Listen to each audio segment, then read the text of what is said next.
What happens when a Hollywood heartthrob adored by millions becomes a prisoner of his own mind?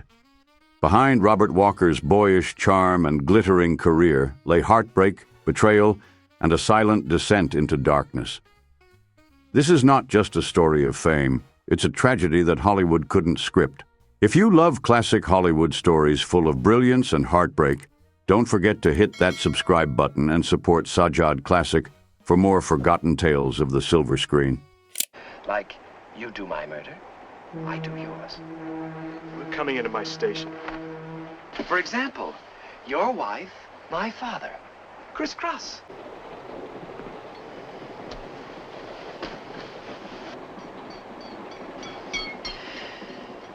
Crisscross. Robert Hudson Walker was born on October 13, 1918, in Salt Lake City, Utah, into a conservative Mormon family. He was the youngest of 4 boys in a household that valued discipline and religious tradition. From a young age, Walker was noticeably shy, sensitive, and emotionally reserved, traits that didn't fit easily into the rugged, stoic mold expected of boys at the time. His early childhood was marked by emotional instability, worsened by his parents' divorce when he was still a boy. The breakup had a profound effect on him. His sense of belonging and security fractured, and he began to internalize feelings of abandonment and rejection, emotions that would surface repeatedly throughout his adult life. In an attempt to control his growing emotional issues and give him structure, his family sent him to the San Diego Army and Navy Military Academy in California. While the military environment provided discipline, it was socially isolating for the introverted Walker. He often kept to himself and struggled to find emotional connection with others. However, it was during these years that he began to develop an interest in drama and performance, as it offered a rare outlet for his emotions. After graduating, Walker relocated to Los Angeles and later to New York City, where he made a pivotal decision to pursue acting seriously. He enrolled at the American Academy of Dramatic Arts, AADA, in New York, one of the most prestigious drama schools in the country. At AADA, he met fellow student Phyllis Isley, who would later become Jennifer Jones. The two quickly bonded over their shared ambition and vulnerability, and they married in 1939. It was a passionate, youthful union, filled with dreams of stardom and emotional support. At that time, Walker still had little money, and the couple struggled to find acting work while raising their first child. Walker also began working in radio, performing in dramatic broadcasts and commercials to pay the bills. His gentle voice and natural delivery gave him small but consistent roles, and he started to build confidence as a performer. However, he remained deeply self-critical and plagued by insecurity. In the early 1940s, after a period of struggle and financial strain, Walker and Jones moved to Hollywood. Jones was discovered by David O. Selznick, who began grooming her for stardom. Meanwhile, Walker's own career remained in the background. He was signed to a contract at MGM, a studio known for developing wholesome all-American stars. With his clean-cut looks, innocent blue eyes, and boy-next-door demeanor, he was seen as a perfect fit for wartime romantic roles. His first notable appearance was in Baton, 1943. Role, Leonard Perkett, director, Tay Garnett. Co-stars, Robert Taylor, Thomas Mitchell, Lloyd Nolan Walker, portrayed a young soldier in a unit making a last stand during the Battle of Baton. His role is small but emotionally resonant. Though Robert Taylor got top billing, critics praised the ensemble performances. Walker was singled out in some reviews as a new face with quiet intensity. This was one of Walker's earliest major studio films. The film was a propaganda piece boosting morale after the real Battle of Baton.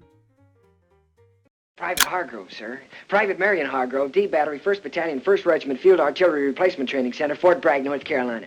Walker's major breakthrough came with the film See Here, Private Hargrove, 1944. Role, Marion Hargrove. Co-stars Donna Reed, Keenan Wynn, based on the humorous memoir of a World War II soldier. In the lead role, Walker played a clumsy yet good-hearted recruit.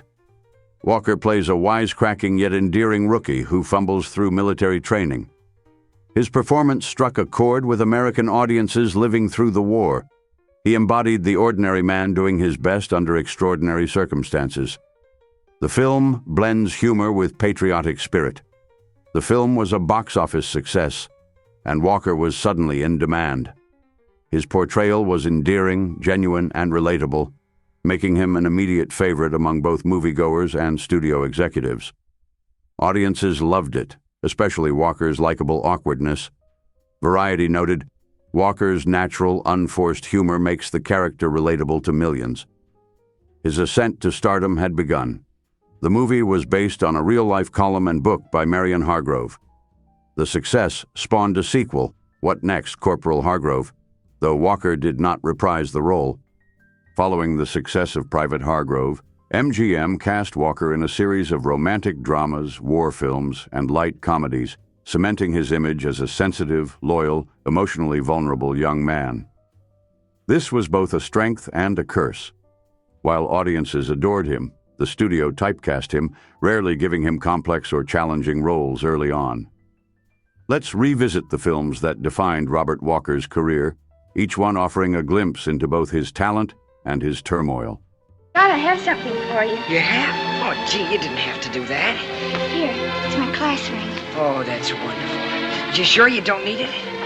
I don't know what's more important than its being our engagement ring. Isn't it awful that I didn't get you a ring? But I'll send you one. It doesn't fit very well. Maybe I should have gotten you something else. Oh, no, I'd rather have this than anything. Well, get on, son. We're about to... Since You Went Away, 1944. Role, Corporal William Smollett Sekou. Co-stars, Claudette Colbert, Jennifer Jones, Shirley Temple, Joseph Cotton. Walker plays a young soldier who falls in love with Jennifer Jones' character while on leave during World War II. Their romance is tender and bittersweet, especially knowing that Walker and Jones were divorcing in real life. Walker's performance was praised for its sincerity and emotional vulnerability. Variety noted his restrained and touching portrayal, while Time magazine called him the film's emotional core. Trivia: real-life tension existed between Walker and Jones during filming due to her affair with producer David O. Selznick. The film was nominated for 9 Academy Awards, including Best Picture. Till tomorrow, then. Only why? To the happiness of a princess and a nobody. In Her Highness and the Bellboy, 1945, Robert Walker played Jimmy Dobson, a kind-hearted, naive bellhop working in a New York hotel who finds himself unintentionally caught up in royal intrigue when a European princess, played by Hedy Lamarr, comes to town. Walker's character, unaware of her true identity, treats her like any other guest, and the film builds on the humor and sweetness of mistaken identity. His performance was full of natural charm, gentle, funny, and modest, which made him immensely likable to audiences. While the film was seen as light entertainment, it resonated with wartime viewers looking for warmth and escapism. Critics described it as pleasant and harmless, and Walker's portrayal was praised as one of his most sweet-natured and comic roles, fitting perfectly into the wholesome image MGM had crafted for him.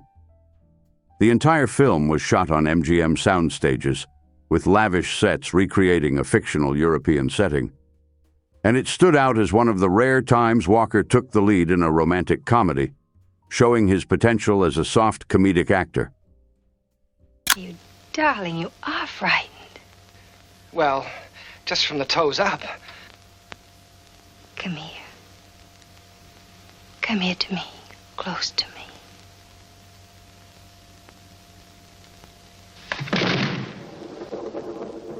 In One Touch of Venus, 1948, Walker took on the whimsical role of Eddie Hatch, a shy, lonely window dresser in a department store who inadvertently brings to life a statue of Venus, goddess of love, played by Ava Gardner.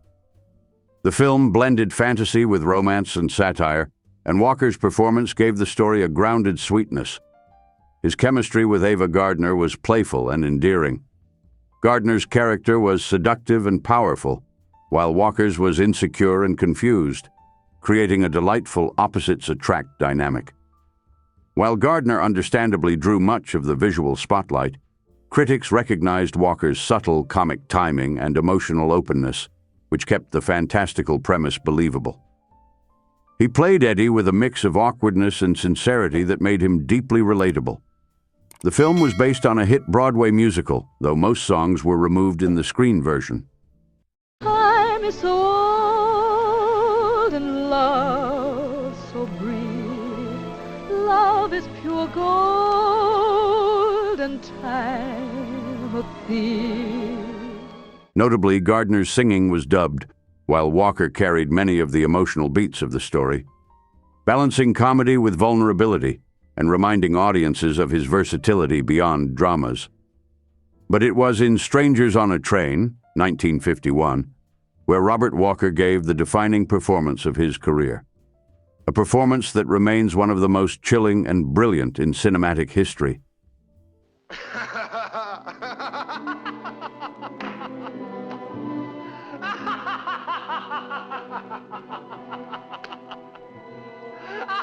Oh, Mother, you're wonderful. That's the old boy, all right. That's Father.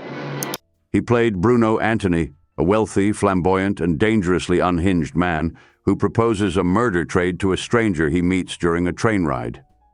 The idea is simple and sinister. You kill my father, I kill your wife. Crisscross. The other man, Guy Haines, Farley Granger, dismisses it as a joke. Bruno, however, does not. Walker's Bruno is equal parts magnetic and terrifying. He delivers every line with theatrical flair, wrapped in an eerie calmness that only heightens the sense of dread. What made Walker's performance truly masterful was how he imbued the character with a blend of childlike enthusiasm and chilling sociopathy. Bruno is not merely a villain, he's deluded, calculating yet strangely charming. He smiles while plotting murder. He's polite, well-dressed, articulate, and yet unhinged beneath the surface. One of the film's most iconic scenes, where Bruno stares at Guy across a crowded tennis stadium, motionless while everyone else turns their head, perfectly encapsulates the quiet menace Walker projected. Critics and film scholars have consistently praised Walker's performance as the crown jewel of the film. Bosley Crowther of the New York Times called it a tour de force of polished madness. Many even consider him the true lead, stealing the spotlight from Farley Granger with every scene. Alfred Hitchcock, initially unsure about casting Walker, was reportedly stunned by the depth and nuance he brought to the role. Walker crafted a villain who was unforgettable, not through violence or rage, but through subtle charm and creeping psychological intensity. Behind the scenes, Hitchcock had initially considered William Holden for the role, but Walker's screen test left no doubt. He was Bruno Antony. His performance set the standard for the charming psychopath archetype in thrillers for decades to come. Tragically, it was also his last completed film. Walker died shortly after its release, just as critics were finally recognizing the extraordinary range he possessed as an actor. In Strangers on a Train, he left behind not just a legacy, but a warning. That true menace often comes wearing a smile. His acting wasn't just good, it was unforgettable. It was cinema at its psychological finest. Behind Robert Walker's gentle screen persona and charismatic smile was a life marked by deep emotional turmoil. His personal life was a roller coaster of love, betrayal, mental health struggles, and a tragic early death that left Hollywood reeling. In 1939, Walker married his fellow acting student, Phyllis Isley, who later adopted the screen name Jennifer Jones. The couple met while studying at the American Academy of Dramatic Arts in New York, and their youthful romance blossomed quickly. They had 2 sons, Robert Walker Jr., who would later follow in his father's acting footsteps, and Michael Walker. For a time, they were the image of a wholesome Hollywood family. But their marriage came under immense pressure when Jones's career, guided by the powerful producer David O. Selznick, took off rapidly. Selznick was not just her mentor, he soon became her lover. The affair developed as Jones filmed The Song of Bernadette, 1943, which won her an Oscar. Meanwhile, Walker was watching his wife rise to stardom while feeling increasingly sidelined, both professionally and emotionally. Walker was devastated by Jones's infidelity. The betrayal was not private, it was the talk of Hollywood. When Jones finally left him for Selznick in 1943, Walker was emotionally shattered. In a cruel twist, Walker had to act alongside Jones in Since You Went Away, 1944, a film produced by Selznick. They played romantic interests on screen while their real-life marriage had just ended. The emotional strain was overwhelming. Walker would later admit that it was one of the hardest periods of his life. Their divorce was finalized in 1945. Jones married David O. Selznick in 1949, which only deepened Walker's sense of betrayal and isolation. Following the divorce, Walker struggled to cope with the emotional fallout. His heartbreak turned into severe depression and alcohol dependency. Close friends described his behavior as increasingly erratic. He would drink excessively, become withdrawn, or lash out in unpredictable ways. He was hospitalized multiple times for what was then referred to as nervous breakdowns. Today, many believe he suffered from untreated bipolar disorder or schizophrenia. But at the time, mental health care was primitive. Studio heads grew wary of him. Once a reliable leading man, Walker became known for being difficult and emotionally unstable. But those close to him understood that beneath the surface was a kind, wounded man. In a desperate effort to recover, Walker underwent psychiatric treatment, including electroconvulsive therapy, ECT, a controversial procedure at the time. He was under the care of psychiatrist Dr. Frederick Hacker, who often administered sedatives to calm him during episodes of agitation. These treatments, combined with alcohol use, were dangerous. Walker made a brief comeback in 1951 with his brilliant performance in Strangers on a Train. It seemed as though he might be turning his life around, but his emotional fragility remained just beneath the surface. On August 28, 1951, Walker suffered an emotional episode at his home in Los Angeles. His housekeeper called Dr. Hacker, who rushed over and injected him with a sedative, amobarbital, a barbiturate commonly used at the time to calm psychiatric patients. Shortly after the injection, Walker stopped breathing and was declared dead at the scene. He was only 32 years old. The official cause of death was listed as an adverse reaction to medication. Some believe that alcohol in his system may have interacted fatally with the drug. Others speculated medical malpractice, but no investigation was pursued. Hollywood was stunned. Walker had just delivered the best performance of his life. Alfred Hitchcock, who had cast him in Strangers on a Train, was reportedly shaken by the news. Critics and fans alike mourned the loss of a brilliant actor whose potential had barely been tapped. He was buried in Salt Lake City, Utah, in his hometown. His son, Robert Walker Jr., would later speak about his father's deep sensitivity and the emotional scars he carried. Jennifer Jones rarely spoke publicly about Walker after his death. The pain of their past seemed buried with him. Robert Walker's life is a tragic Hollywood tale, one of soaring talent cut down by heartbreak, emotional wounds, and the mental health stigma of the era. He wasn't just playing vulnerable men, he was living their pain off screen. His performances remain, especially in Strangers on a Train, where he channeled his real-life torment into cinematic brilliance. Today, his story is a haunting reminder that behind the glamour of the golden age were real people battling real demons.